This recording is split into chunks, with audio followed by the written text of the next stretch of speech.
नमस्कार साथियों, star study 29 में आपका स्वागत है। मैं रामस्वरूप विष्णु स्वागत करता हूं आपका एक नए सेशन में। आज का जो हमारा ये सेशन है, ये सेशन राजस्थान के जितने भी एग्ज़ाम हैं, चाहे वो राजस्थान पटवार का एग्ज़ाम हो, चाहे राजस्थान हाईकोर्ट का एग्ज़ाम हो, चाहे वो राजस्थान ग्राम सेवक का एग्ज़ाम हो, चाहे वो राजस्थान में जो होते हैं पीटीईटी और बीएसटीसी का एग्ज़ाम हो, वहाँ पे आज का सेशन बहुत महत्वपूर्ण रहने वाला है उन सभी एग्ज़ामों के लिए। और गारंटी के साथ कहता हूँ, आप उस चीज़ की फ़िक्र ना करें, आप उस बात की फ़िक्र ना करें कि कहाँ से पढ़े, कितना पढ़े, कैसे पढ़े, तो टेंशन ना लें। इस क्लास से बाहर कहीं नहीं जाने वाला है, यहीं से आएगा। बस एक नोटबुक अपने पास में रखिए, पेन अपने पास हाथ में रखिए और लिखते चले जाइए पॉइंट टू पॉइंट। आज क्योंकि मेहनत करने से ही सक्सेस प्राप्त होती है। जैसे जैसे आप मेहनत करेंगे, आप में इंक्रीज होते जाएगा, आपका आईक्यू लेवल बढ़ता चला जाएगा। नहीं, आईक्यू लेवल में आपके दिक्कत नहीं आएगी, धीरे धीरे बढ़ता चला जाएगा। तो चलिए शुरू करते हैं आज के इस हमारे टॉपिक को। आज का जो हमारा टॉपिक है वो टॉपिक है राजस्थान में किसान आंदोलन। भाई, राजस्थान में किसानों ने क्यों आंदोलन किया, क्या कारण रहा उनके आंदोलन के पीछे, कोई तो वजह होगी उनके आंदोलन के पीछे, उनका नेतृत्व किसने किया, उस समय वहाँ के शासक कौन थे, उन सभी बातों के बारे में भी हम जानेंगे। इन सभी क्वेश्चन का उत्तर मिलने वाला है आपको। तो अल्टीमेटली ये सेशन बहुत महत्वपूर्ण रहने वाला है, इसे मिस ना करें। तो आज का जो हमारा टॉपिक है वो बिजोलिया किसान आंदोलन है। बिजोलिया किसान आंदोलन भारत का सबसे बड़ा आंदोलन है और ये लगभग 44 वर्षों तक चला। आप सोच सकते हैं कि 44 वर्षों तक एक पीढ़ी खत्म हो जाती है, आधी पीढ़ी आ जाती है। इतने वर्षों तक ये आंदोलन चला। देख सकते हैं कि किसानों में कितना किसानों पर दर्द था। अब कोई व्यक्ति तभी विरोध करता है जब उसे प्रताड़ित किया जाता है। अब इस बात से आप सोच सकते हैं कि 44 वर्षों तक उन्होंने अपने हक की लड़ाई की, यानी उन्हें कितना अधिक प्रताड़ित किया गया था। ये आंदोलन 1897 से लेकर 1941 तक चला। आप देख सकते हैं 44 वर्ष तक। यहाँ से क्वेश्चन पूछ लिया जाता कि ये कितने वर्षों तक चला, तो 44 वर्षों तक ये चला। बिजोलिया की अगर बात करूँ मैं, तो बिजोलिया का जो प्राचीन नाम है वो विजयावली है। वर्तमान में बिजोलिया भीलवाड़ा जिले में है। और इस बिजोलिया का जो उस समय शासक था वो शासक राव कृष्ण सिंह था, जिस समय ये आंदोलन हुआ। बिजोलिया की स्थापना किसने की, तो अशोक परमार नाम का एक शासक हुआ और उसने बिजोलिया की स्थापना की। हालांकि वो तो जगनेर उसका मूल स्थान है, लेकिन उसने बिजोलिया की स्थापना की और उसने महाराणा सांगा की भी मदद की थी खानवा के युद्ध में। और खानवा का युद्ध कब हुआ, तो 1527 में युद्ध हुआ खानवा का, उसमें उसने मदद की। इसलिए महाराणा सांगा ने उसने ऊपरमाल का पठार आप देखेंगे तो चित्तौड़गढ़ भैंसरोडगढ़ से लेकर बिजोलिया तक को बीच में जो आप पठार देखेंगे वो ऊपरमाल का पठार है। और ये ऊपरमाल का पठार जागीर के रूप में दे देते हैं अशोक परमार को। किस लिए, क्योंकि वीरतापूर्व युद्ध में लड़े महाराणा सांगा के साथ खानवा के युद्ध में। बिजोलिया का आंदोलन एक लंबे समय तक चला, इसलिए इस आंदोलन को भारत का मैराथन किसान आंदोलन कहा जाता है। एक लंबे समय तक चला। और अगर पूछ लिया आपसे कि भारत का मैराथन युद्ध किसे कहा जाता है, तो दिवेर के युद्ध को कहा जाता है। और दिवेर के युद्ध में महाराणा प्रताप के बेटे अमर सिंह ने अकबर के चाचा को दौड़ा कर मारा था। कहा जाता है कि उन्होंने भाला फेंका और अकबर के चाचा के आर पार हो गया। और तो ये पूछ ले कि आपसे कि भारत का मैराथन किसान आंदोलन किसे कहा जाता है, बिजोलिया किसान आंदोलन को कहा जाता है। यहाँ पर बिजोलिया किसान आंदोलन में या बिजोलिया का जो क्षेत्र है वहाँ पर प्रमुखतः धाकड़ जाति निवास करती थी, यानी धाकड़ जाति के किसान थे जिन्होंने आंदोलन किया। अब हम इसे पढ़ने के लिए 3 चरणों में विभाजित कर सकते हैं, प्रथम चरण, द्वितीय चरण, तृतीय चरण। जो प्रथम चरण है वो प्रथम चरण 1897 से लेकर 1915 तक रहा। जो द्वितीय चरण है वो 1916 से लेकर 1922 तक रहा। और तृतीय चरण 1923 से लेकर 1941 तक रहा। इस आंदोलन में किसी भी एक व्यक्ति ने कोई नेतृत्व नहीं किया। अब आप कहेंगे बिना नेतृत्व के कैसे चला, ये बिना नेतृत्व के नहीं चला, क्योंकि इतने लंबे समय तक एक व्यक्ति नेतृत्व कैसे कर सकता है। यानी अलग अलग चरणों में अलग अलग लोगों ने नेतृत्व किया। जैसे प्रथम चरण का अलग नेतृत्व हुआ, द्वितीय चरण का विजय सिंह पथिक द्वारा नेतृत्व किया गया, यानी अलग अलग चरण में अलग अलग नेतृत्व किए गए। यानी एक व्यक्ति ने इसका कोई पर्टिकुलर, आप अगर कोई बिजोलिया का नेतृत्व पूछ ले तो आप उसमें मेन बता सकते हैं कि इनके द्वारा नेतृत्व किया गया, बाकी इसमें कोई एक व्यक्ति नहीं जिन्होंने इस आंदोलन का नेतृत्व किया। आप ये देख सकते हैं, ये जानेंगे कि कितना बड़ा आंदोलन था, इतना लार्जेस्ट आंदोलन था, इतना बड़ा और इतना शांति प्रिय आंदोलन था भाई साहब, कतई जहर आंदोलन था ये। अब हम प्रथम चरण की बात करते हैं तो किसानों ने आंदोलन करने का कारण क्या था? सिंपल सा कारण है कि भू राजस्व कर लगते थे किसानों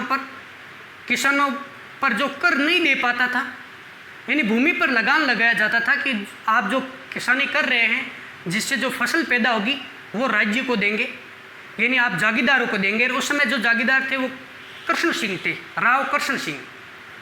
और ये जागीरदारी किस में आया करती थी? तो ये मेवाड़ में आती थी, और मेवाड़ में उस समय फतेह सिंह शासक थे, महाराणा फतेह सिंह उस समय शासक थे। तो भाई जागीरदारों ने कहा कि आप हमें फसल का जो कर बनता है वो कर दीजिए। कर इतना ज़्यादा नहीं था, आप देख सकते हैं कि 4/5 यानी 5 हिस्सों में से 4 हिस्से तो कौन लेते जाते? जागीरदार लेके चले जाते, एक हिस्सा बचता किसान के पास। अब किसान ये दे नहीं पाते क्योंकि भाई किसान खुद को ही तो खाना है, इसीलिए तो वो बुवाई कर रहे हैं।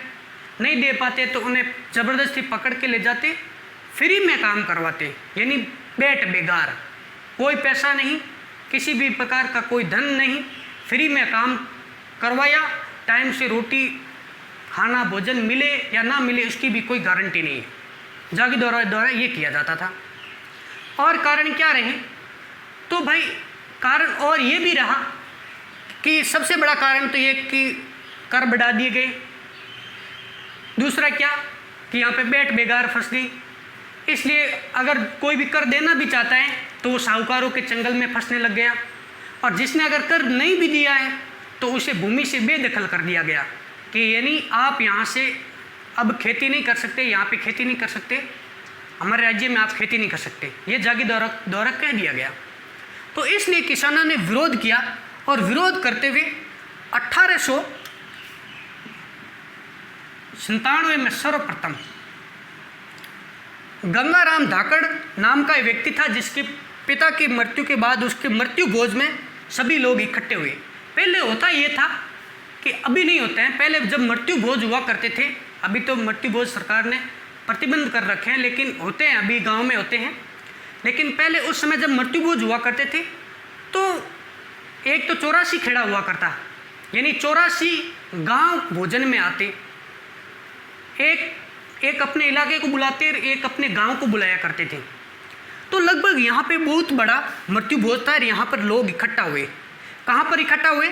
तो गिरधरपुरा गांव में हुए। इकट्ठा होकर इन्होंने कहा कि जो हम पे प्रताड़ना हो रही है, किसानों ने कहा, धाकड़ जाति के किसानों ने, कि हम पे जो प्रताड़ना हो रही है, हम पे जो अधिक भू राजस्व कर लिया जा रहा है, उसके बारे में क्या महाराणा को पता है? यानी महाराणा फतेह सिंह को उसके बारे में पता है? क्या पता कि महाराणा फतेह सिंह हमारी समस्या का समाधान कर दे, हमें कुछ निजात मिल जाए? तब ये एक निश्चय करते हैं कि हम नानजी और ठाकरी पटेल को महाराणा के पास भेजेंगे उदयपुर। और ये दोनों उदयपुर जाते हैं महाराणा के पास में, चले गए महाराणा के पास में। लेकिन महाराणा के पास जाने से इनका कोई समाधान नहीं होता है। अब आप अल्टीमेटली देख सकते हैं कि कितना इनके साथ अत्याचार हो रहा है। आज के ज़माने में अगर इतना अत्याचार किसी के साथ हो तो हाय हाय करने लग जाए।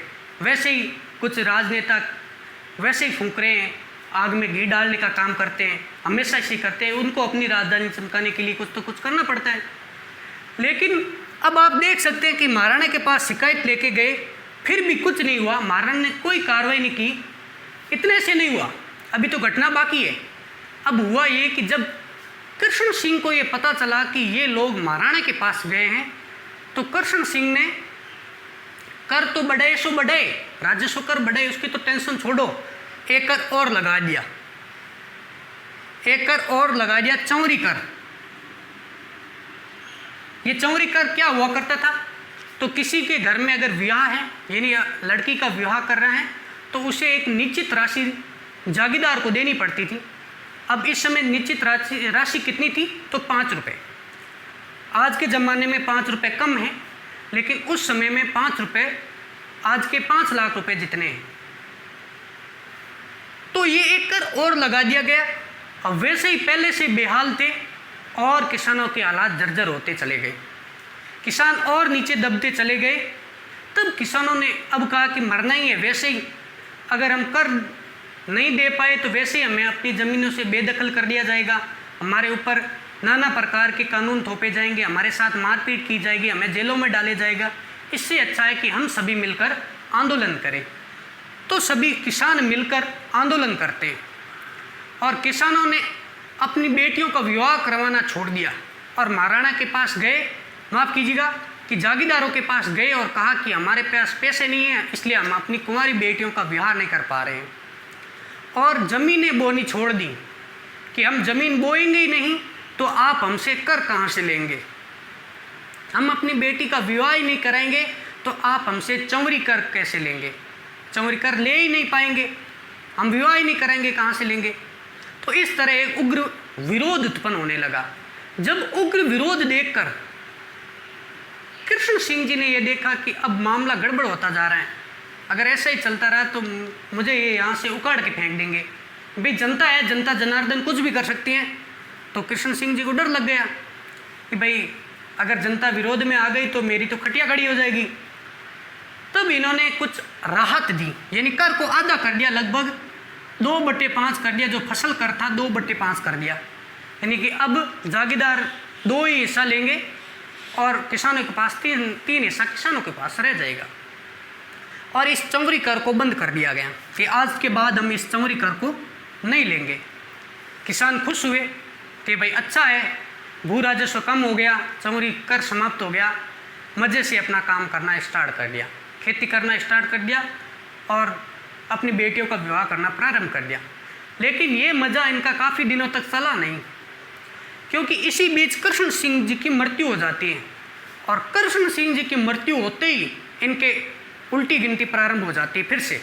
कृष्ण सिंह जी के बाद में जो जागीरदार बनते हैं वो पृथ्वी सिंह होते हैं और पृथ्वी सिंह शासक बनते ही, यानी जागीरदार बनते ही इन कर को पुनः चालू कर देते हैं, राजस्व भू राजस्व कर को पुनः चालू कर देते हैं और उतना कर देते हैं, चंवरी कर को पुनः चालू कर देते हैं। चंवरी कर को करने के साथ साथ एक दूसरा कर और लगा देते हैं, तलवार कर, यानी उत्तराधिकार कर, जो भी उत्तराधिकार नया बनेगा उसके लिए जनता को कर देना होगा।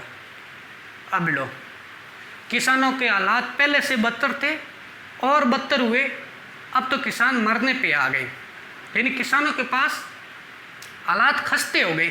तब सभी किसानों ने इकट्ठे होकर साधु सीताराम, फतेहकरण चारण, ब्रह्मदेव, नाथूलाल, रामजी लाल सुनार के नेतृत्व में विरोध करना प्रारंभ किया कि अब भाई हम नहीं सहेंगे, अब हम विरोध करेंगे, बस बहुत हुआ सहना, बहुत सा हमने भू राजस्व कर बहुत दिया, चंवरी कर बहुत दिया, तलवार कर, अब हमसे ये सहन नहीं होगा। और लगभग आप अल्टीमेटली सोच सकते हैं कि 15,000 आदमी, तो 100 भी बहुत होते हैं, 500 भी बहुत होते हैं, 1000 बहुत होते, 15,000 लोग इकट्ठे हुए, 15,000 किसान इकट्ठे हुए और किसानों ने कहा कि हम कोई कर नहीं देंगे, चाहे जो करना है कर लीजिए, हम कभी उपद्रव नहीं करेंगे, हम शांति तरीके से अपना विरोध करेंगे और ना हम खेती करेंगे। जब खेती नहीं करेंगे आप हमसे कर कैसे लेंगे। और लगभग सोच सकते हैं कि आप कितना प्रताड़ित किया होगा इनको कर लेने के लिए, और ज़बरदस्ती कर लेते थे पृथ्वी सिंह जी, ज़बरदस्ती कर लेने की वजह से 15,000 लोग इकट्ठा हो। लेकिन पृथ्वीराज जी काफ़ी दिनों तक टिके नहीं और पृथ्वीराज जी की मृत्यु हो गई। जब पृथ्वी सिंह जी की मृत्यु होती है तो मृत्यु होने के बाद में इनके पुत्र अल्पायु में शासक बनते हैं या जागीरदार बनते हैं और उनके जो दीवान थे इनके पुत्र के, उन्होंने कोशिश की कि मैं किसानों के इस मसले को सुलझा दूँ, किसानों को मैं अच्छा हिस्सा दे दूँ। और उन्होंने सोचा कि मैं 1/3 हिस्सा, यानी 2 हिस्से किसानों के पास रहेंगे, 1 जागीर को मिलेगा, मैं इस तरह का भू राजस्व कर बना दूँ चौरी कर तलवार कर ये बंद कर दूं, लेकिन बाकी सरदारों ने ये बात नहीं मानी और वो भी असफल रहे। और इस तरह धीरे धीरे किसानों ने, अब भाई भूख तो लगेगी किसानों को भी, अब खेती नहीं करेंगे तो खाएंगे क्या? किसान तो किसान होता है, जागीरदार तो वैसे भी चला सकते हैं, उनके पास पहले से ही धन होता है और अनाज के कोठे पहले से ही भर रखे। किसानों इस आंदोलन में विफल हो गए, सफल नहीं हो पाए और किसानों को पुनः खेती करना प्रारंभ करना पड़ा और इस आंदोलन में किसानों को निरस्त होना पड़ा। इस आंदोलन में निरस्त होने के बाद में पुनः द्वितीय चरण में जागृत हुए लोग, जागृत हुए, लेकिन जो इस आंदोलन से लोगों में जो चेतना आई कि किस तरह हम जागीरदारों को कंट्रोल में कर सकते हैं, किस तरह हम अपनी बात को मनवा सकते हैं, वो चेतना लोगों में पनपी। तो आई होप आपको ये अच्छा लगा होगा और इस वीडियो में हमने प्रथम चरण के बारे में जाना और आगे की वीडियो में हम द्वितीय चरण और तृतीय चरण के भी बारे में पढ़ेंगे। तो तब तक के लिए थैंक यू, शुक्रिया।